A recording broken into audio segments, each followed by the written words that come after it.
Kanina may error tapos ano yung part 2? May error kanina tapos close ko lang yung Android Studio tapos binuksan ko ulit. Tapos ngayon testing ulit natin kung may error pa. Ito sa recent projects yung in-import kanina na may app tool yung ginawa ko sa PhoneGap desktop. Nasa desktop ko lang pala yung iPhone. Saka naganda ko ng platform sa CMD. Ayun ang testing natin buksan. Ayan. Ignore nyo lang tong error na to. Yung migrate project to Gradle. Yan, tinesting ko siya open ngayon tapos wala na siyang error yung dito kanina yung index. Ito lang yung warning niya, yung migrate project to Gradle. Don't show this message. Yan. Pag na-import nyo na siya, tapos wala nang error, dapat ganito siya kung walang error. Tapos, ito yung Android. Select nyo yung project, yung sinabi ko kanina. Sa Android Assets, www, tas index.html. Ngayon yung ang run button o play button disabled. Ito yung gagawin natin dyan.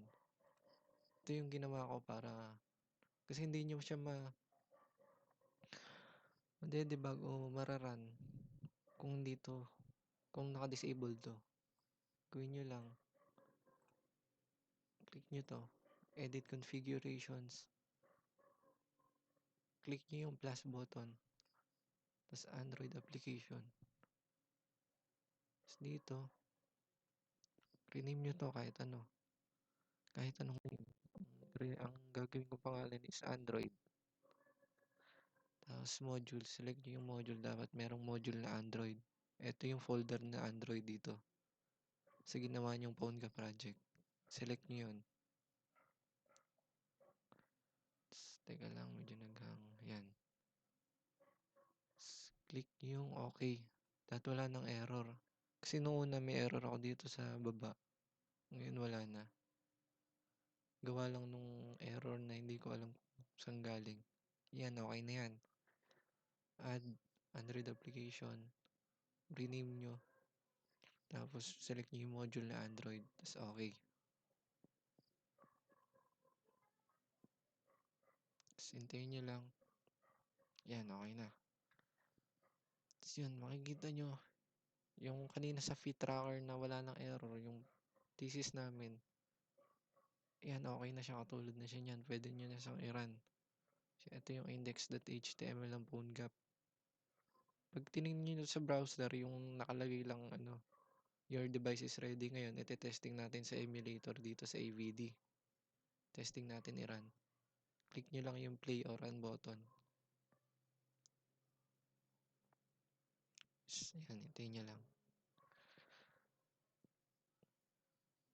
Yan. Choose running device, launch emulator. May ginawa na ako sa emulator ko. Kailangan nyo magawa ng sa AVD. Teka lang. Paano nga pala magawa? Ito, yung AVD. Kung wala pa kang AVD, ito kung paano magawa. Create virtual device. Select nyo lang ito. Mas maganda itong Nexus S kasi mas maliit lang yung screen niya. Tapos next. Pili kayo ng OS. Ang ginawa ko is testing natin itong ito, Jelly Bean 4.1, yung API 16. Next. Tapos para hindi magka-error, click nyo tong show advanced settings. Tapos, baguhin nyo yung RAM. Gawin yung MB. Tapos gawin nyo lang 512 MB. Yan. Tapos hayaan nyo na lang lahat. Finish nyo na.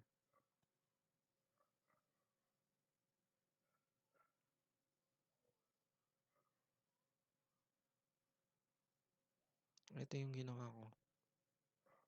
Ito yung gagawa ko lang. Yan, may AVD na kayo. Ngayon, pwede nyo na i-run yung or i-emulate yung Android. Ito yung my app to. nung ginawa ko kanina. Yun sa PhoneGap desktop saka sa nag-add ako ng platform sa CMD. Tapos ngayon run na natin. Launch emulator. Select ko lang yung emulator na ginawa ko kanina. Ito, Nexus SAPA16. Android 4.1.2 Jelly Bean yan. So, okay natin. Hintayin nyo lang. Medyo matagal yan.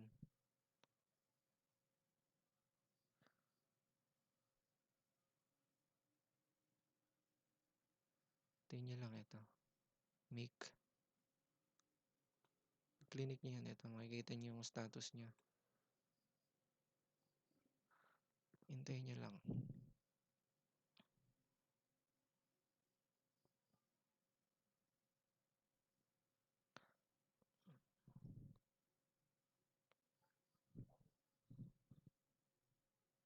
Dapat wala na yung error. Saka dapat ito yung lumalabas dun sa logs. Dun sa log. Pag nagra-run na kayo. Dapat in-install nyo din yung Intel HAXM para mas mabilis yung emulator. Pag na-install nyo yung Intel HAXM, ito yung message niya. HAXM is working and the emulator runs in fast virtual mode. Pero kung hindi, magra-run pa rin naman siya kasi lang mabagal yung emulator. Yan, ito. Ito na yung emulator. Medyo naglalag na.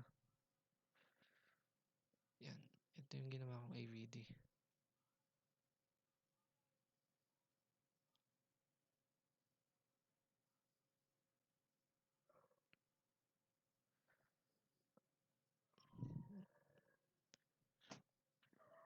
Medyo matagal yan.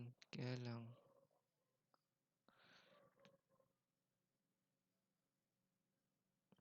mag-intay. Sanay naman eh. Kailangan maghintay.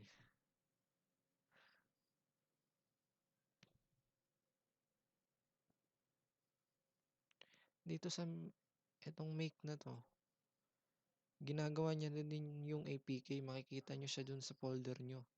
May APK na siya. Kasi yung APK na yun, yan o, generating build. Yun na yung i-install niya dito sa emulator. Kaso lang itong emulator natin hindi pa nabukas. Hindi pa nagbo-boot up. Medyo mabagal. Sobrang bagal pala. Hintayin lang natin. Ito na yung make. Tingnan nyo yung status dito kung okay ba. Tas dito walang error. Dapat walang error. Yung kanina lang na error yung sa index na ewan. Hindi ko alam kung bakit. Pero nung na-restart ko lang yung Android Studio nawala na siya. Hintayin lang natin.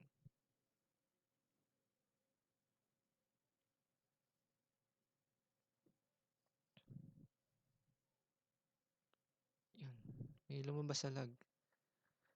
May mga warning pero okay lang yan. Huwag nyo na lang siya pansinin. Importante hindi siya error.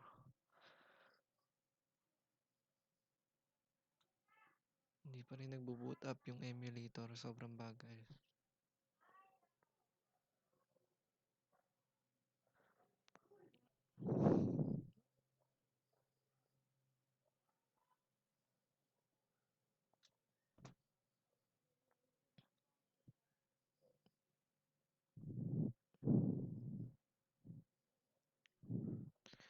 Hintayin lang. Fast forward nyo na lang yung video para hindi masyadong matagal. Hindi na kayo maghintay.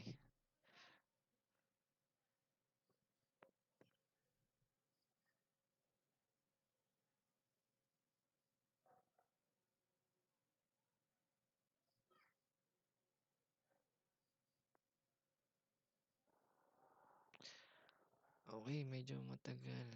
Ipapost ko na lang muna yung video. Tapos pag okay na, i-resume ko na.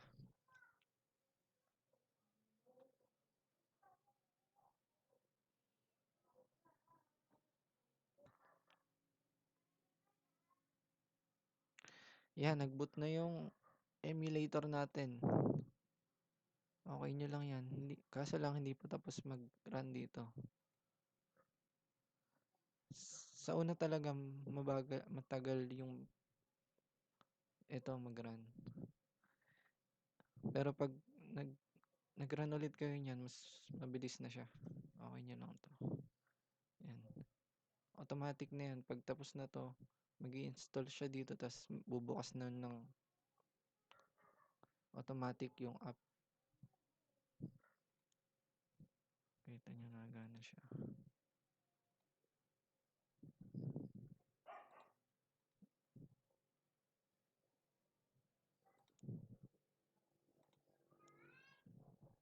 Tingin lang natin.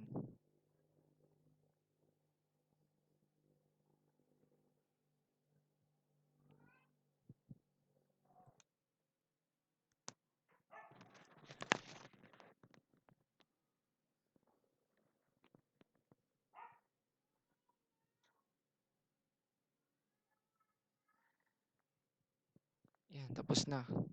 Lahat automatic siya mag-ano dito. Sobrang bagal lang talaga. Automatic siya mag-open dito sa emulator.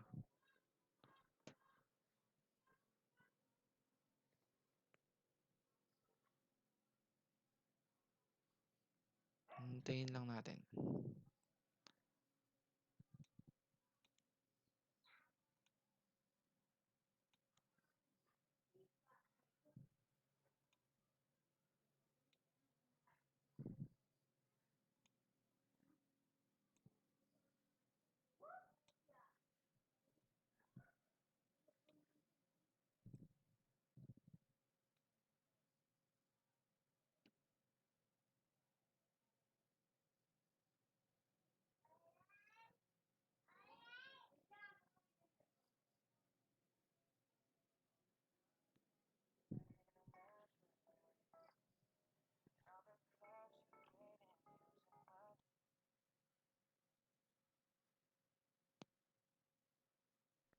Yan, di na nag-run. Tapos na siya mag-compile pero ayaw niya mag-run dito. Siguro sa sobrang bagal kasi nagre-record pa ako kaya hindi na kaya nung laptop ko. Pero dapat magra-run na siya dito sa Android emulator nyo. So yun, okay na. Pwede na kayo mag-edit tong index na to. Tapos pwede nyo na i-debug dito. Pero mas maganda, i-debug nyo na lang muna sa browser. Tapos dito na pag okay na lahat, tapos na yung app nyo, saka nyo na lang dito buksan. Para i-emulate kasi mabagal sa Android Studio. Tapos saka para makagawa din kayo ng APK nun. Pag plinay nyo to, tapos nagganto na, tapos nag-emulate na dito, makikita nyo yun dito. Nasa folder yung APK.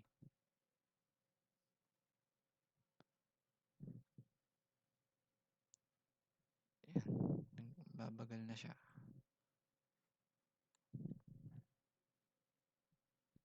Sa Android.